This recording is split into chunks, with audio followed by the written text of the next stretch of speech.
All right, Chipola Nation, we're here with Greg Franklin, head coach of the Lady Indians. How you doing, Coach? Good, Dr. Brian Craven. All right, man. I tell you what, things are looking good for the Lady Indians. We got some good numbers in the rankings. I know you don't believe in rankings, but we're tied for first in the state. We're number one in the nation, and tied for first in the Panhandle Conference. So things are looking pretty good, I think. It's been a good week. Yeah. And then Isadora got Player of the Week in the Isadora state yesterday. Sousa, yeah. She's played lights out for us, and that kind of play will catapult you into being number one in the country Right, or whatever. right. Because she had a huge game at Northwest, and kind of pacing us to where we needed to be. Yeah. I set the tone early. I think she had 4 threes in the first quarter. Oh my goodness. Yeah. 5 in the first half. And now let's talk about that game. We pulled it out 59-58 against Northwest, and they were previously unbeaten. How did we do that, Coach? Well, we just made a shot at the end. Yeah. Gave us one more point than they did, Right. because I'm telling you, it was a tough game. Northwest is a well-coached team, very talented, very deep. Can't say enough about them. I mean, it could have went either way. Fortunately, it went our way. Got to play them 2 more times. Right, so right. There's your gift for the rest of the year. Absolutely.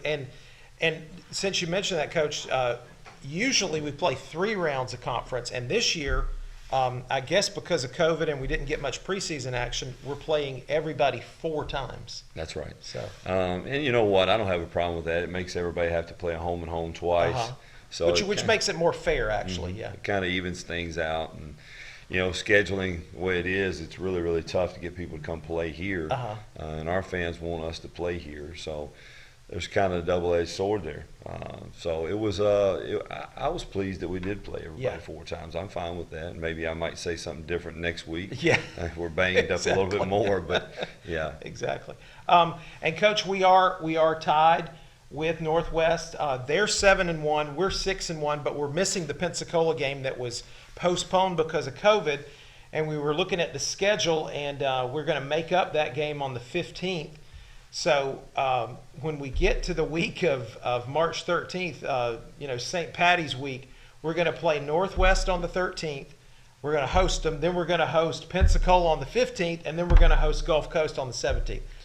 Man. Sounds like fun. Good gracious. Jeez. I mean, that's I really wasn't looking that's like ahead. being in the state tournament. Yeah. I wasn't looking ahead that much, but sorry, you were. didn't and mean to thank bring you I down. appreciate that. Yeah.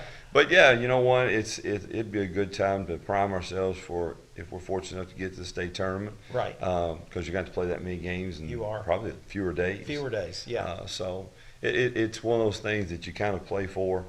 We try to do that with our classics. We try to have a 3 or 4 game back-to-back deal with our classes and classics, but that kind of messed up this year because of COVID, and we had 3 of those games get canceled at the first. So it'll be a good test for our kids, and we'll have to get up off our feet quite a bit in between those games. But I think our kids are ready for that. Yeah. We've got several sophomores, so they'll be able to handle it. Yeah. So now we are back to 9 on the roster. Nine bodies that are actually everybody's pretty solid right now, health wise. Isadora's back's pretty banged up. We've got some aches and owies, but these kids are tough. They're playing through it, and Isadora's been to the chiropractors, getting massages, and getting poked all over, to try to help her, but. It's one of those things that rest is the best remedy, but we don't have time for rest. There's no rest for the weary right now. Well, Coach, let's talk about this this national ranking. We are very excited. In the same week that Isadora was named State Player of the Week, we did move up into the number 1 spot in the Division I NJCAA poll, and we're ahead of Jones College, which I know you're familiar with them, and then we moved ahead of Northwest. They're still 3rd in the national ranking. But are your players excited, encouraged about being number 1 in the country? I believe they are. We don't really talk about it. It's one of those things where it just puts a bigger bullseye on you. We're at Chipola, so there's already a big bullseye. Yeah. But it just increases the size of that big red dot on your back. Yeah, so, right. I think our kids kind of understand that. Like I said, we have sophomores that are a little bit more mature, and hopefully they'll handle it a little bit better. We had pretty good practice yesterday, and going into our game against Gulf Coast, so I think they're handling it the right way. Some kids they don't handle the two things you got to handle a lot of times through the course of a year. One of those is success. Uh-huh. The other one's adversity. Right.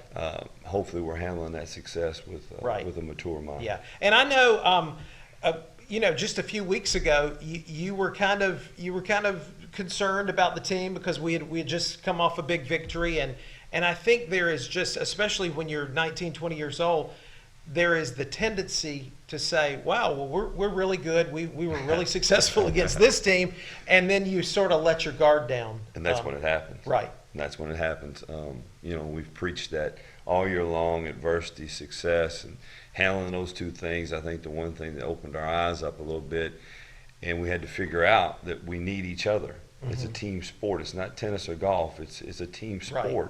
After we played Northwest the first time, because we only had 3 assists. Uh-huh.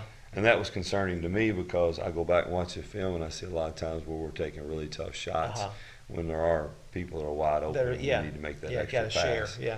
But I was pleased with our ball movement the other night. I watched the last play several times, and I think there was 4 ball screens set. There was about 9 passes before we got a layup, and just showed a little bit of poise and basketball IQ and maturity. That's great.